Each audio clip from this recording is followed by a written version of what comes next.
बिस्मिल्लाहिर्रहमानिर्रहीम। आज की बात में आज हम बात करेंगे, पिछले कुछ सेशंस में हमने ज़िक्र किया था कि दुनिया का रिचेस्ट पर्सन सेकंड जो था वो बिल गेट्स को हमने डिस्कस किया था। फिर उसके बाद चाइना का सेकंड रिचेस्ट पर्सन था अली बाबा, जिनका हमने जैक मा, उनकी अली बाबा कंपनी है, उनका ज़िक्र किया था। मगर अब ये सवाल पैदा होता कि इस वक्त दुनिया में सबसे अमीर तरीन शख्स कौन है, रिचेस्ट पर्सन कौन है। तो उसका चाहेंगे कि आज ज़िक्र करेंगे। उनका नाम है जेफ बेज़ोस। जेफ बेज़ोस 2017 से अब तक दुनिया का सबसे रिचेस्ट पर्सन है। फोर्ब्स मैगज़ीन उसके लिए लिखती है द मॉडर्न हिस्ट्री में richest person in the modern history, इस मॉडर्न हिस्ट्री में सबसे रिचेस्ट पर्सन है, जिनके कहते हैं तारीख़ में असासे मिल्कियत माल $200 बिलियन से भी ज़्यादा है। और कहते हैं कि अगर 125 ममालिक की जीडीपी को मिलाया जाए तो भी जेफ बेज़ोस की दौलत उससे कहीं ज़्यादा होगी। जेफ बेज़ोस 1964 में पैदा हुए हैं और 2013 में अमेरिका की सबसे महंगी और बड़ी अखबार वाशिंगटन पोस्ट उन्होंने ख़रीद ली। गूगल्स के कहते हैं सबसे पहले शेयर होल्डर हैं। उसके बाद अमेज़न कंपनी, आपको पता होगा, उसके ओनर हैं। तो बचपन थोड़ा उनका बहुत दुखदायक है। कहते हैं कि बचपन में मेरे वालिद साहब मोटरसाइकिल की दुकान होती थी और कुछ ही अरसे के बाद मेरी माँ वालदा को उसने डाइवोर्स दे दी। फिर कुछ अरसे बाद मेरी माँ ने दूसरी शादी कर ली। इनकी अभी रिसेंटली एक किताब आई है, इन्वेंट एंड वंडर, एक हफ़्ता बमुश्किल गुज़रा होगा। उसमें अपनी ऑटोबायोग्राफ़ी और कुछ एक इंटरव्यू अभी गूगल पे भी आया था, तो वो चाहूँगा आपसे शेयर करूँ। कहते हैं कि मेरी कामयाबी की रूटीन क्या है। अब रूटीन वही जो रोबिन शर्मा के 5 AM में हमने डिस्कस की थी, तो ये उनको फॉलो करते हैं। कहा कि मैं रात को 10 बजे मेरा अलार्म बंद हो जाता है और मैं सो जाता हूँ और सुबह 5 बजे AM उठ जाता हूँ। इससे 2 घंटे मुझे काम करने के लिए मिलते हैं। 7 बजे तक जो मेरे पर्सनल बिखरे हुए काम होते हैं वो मैं कर लेता हूँ। 8 बजे ठीक मेरी अपनी एम्प्लॉइज़ के साथ मीटिंग होती है और ठीक शाम 5 बजे मैं सबको कह देता हूँ कि हैंड ओवर ये काम कर लिया, अब मैं काम नहीं करूँगा। कहते हैं कि बहुत रिज़र्व एक लाइफ है इनकी और लोगों से मिलना जुलना भी भरपूर है, मगर कभी भी अपने टाइम पर अपनी चीज़ पर कंप्रोमाइज़ नहीं करते। कहते हैं अपने इन्वेंट एंड वंडर में एक कोटेशन बहुत अच्छी है।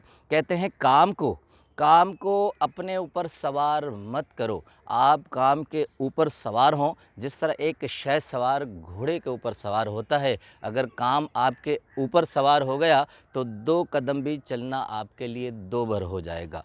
अब एक कुछ इससे पहले इनकी किताब आई थी, अब असल मोटिवेशन में जो उस बुक का ज़िक्र हम करना चाहते हैं, कहते हैं the life lesson and rules for success. उस किताब में जेफ बेज़ोस 10 ऐसे टिप्स बताते हैं कामयाबी के, बिज़नेस के, कि उसमें आप कामयाब हो सकते हैं। तो चाहेंगे कुछ शेयर कर लें। सबसे पहला उसूल कहते हैं customer is the king and I am the servant.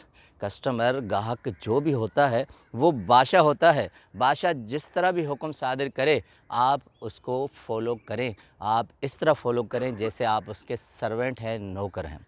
उसके बाद कहते हैं कि हॉनर दी एम्प्लॉय। अब इनका बहुत अछूता एक पॉइंट है।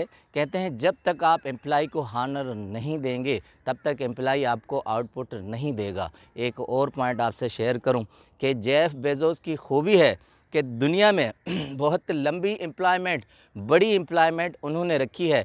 कहते हैं कि दुनिया में जितनी भी उनकी काम की ब्रांचेज़ हैं, 5 लाख एम्प्लॉइज़ हैं जो 16 करोड़ लोगों को डील करते हैं। अब कहते हैं ये वजह इसलिए है कि मैं हॉनर देता हूँ और एक्सपेक्ट एम्प्लॉइज़ से उम्मीदें रखता हूँ, वाबस्ता होती हैं तो वो आउटपुट देते हैं। उसके बाद तीसरा कहते हैं लॉन्ग एक्सपेक्टेशन। कहते हैं कि लॉन्ग इन्वेस्टमेंट, लॉन्ग एक्सपेक्टेशन रखें, यानी आप छोटी छोटी इन्वेस्टमेंट पे ना आएँ कि 2-3 माह में आपको कोई प्रॉफिट मिलेगा। कहते हैं विज़न बड़ा लेंगे रखें, लॉन्ग विज़न रखें। आप طویل مدت کی انویسٹمنٹ کریں تو آپ کو پرافٹ بھی اس طرح کا آئے گا۔ اس کے بعد دوسرا کہتے ہیں ٹیک ڈیسیشن وتھ 75% رزلٹ۔ کہتے ہیں یہ مت سوچیں کہ 100% آپ کے پاس ڈیسیشن کے لیے رائے آ جائیں یا آپ کو تو آپ لیں، صرف 75% بھی آ جائے تو ٹیک کوئک ڈیسیشن، آپ جلدی سے ڈیسیشن لے لیں، یعنی اس میں کوئی بھی تاخیر مت کریں۔ اس کے بعد کہتے ہیں کہ 80% پروموشن اور 20% کام، کہتے ہیں رانگ ایکسپیکٹیشن ہے۔ کہتے ہیں کہ 80% آپ اپنا کام دکھائیں اور 20% پروموشن دیں۔ کہتے ہیں کہ پروموشن انوویشن، اب دونوں میں بڑا فرق ہے۔ کہتے ہیں کہ جب ہم پروموشنز پہ ساری اپنی ایفرٹس لگاتے ہیں تو وہ پروموشنز زیادہ ہو جاتی ہیں، پرافٹ کم ہو جاتا ہے۔ اسی پوائنٹ کو پھر نیکسٹ لے کر چلتے ہیں، کہتے ہیں ویلیو امیٹیشن۔ امیٹیشن یعنی نقل کرنا، کاپی کرنا، ویلیو امیٹیشن، ویلیو انوویشن۔ اب کہتے ہیں کہ کبھی بھی آپ کسی پروڈکٹ کی کاپی مت کریں، آپ انوویشن کی طرف آئیں، نئی چیز دیں۔ جب آپ نئی چیز انٹروڈیوس کروائیں گے تو کسٹمر آپ کی طرف آئیں گے، نہ کہ آپ کاپی کریں۔ اس کے بعد کہتے ہیں ماسٹر ہوں، ماسٹر فیلیورز۔ کہتے ہیں زندگی میں سب سے زیادہ اہمیت فیلیورز کی ہے، آپ اس کے ماسٹر بنیں۔ اب بہت اہم پوائنٹ ہے، آپ ماسٹر بنیں مگر سوئے مت رہیں، آپ کام کرتے رہیں۔ ماسٹر فیلیور ہوں مگر آپ اپنی ایکسپیکٹیشن کو آگے لے آئیں اور سست بن کر اس میں مت پڑیں۔ تو یہ چند تجاویز تھی جو جیف بیزوس نے life for the lesson and success کے لیے دی ہیں۔ اگر آپ ان رولز کو فالو کریں گے تو کاروبار اور زندگی میں سکسیس ہوں گے۔ آپ کا بہت بہت شکریہ۔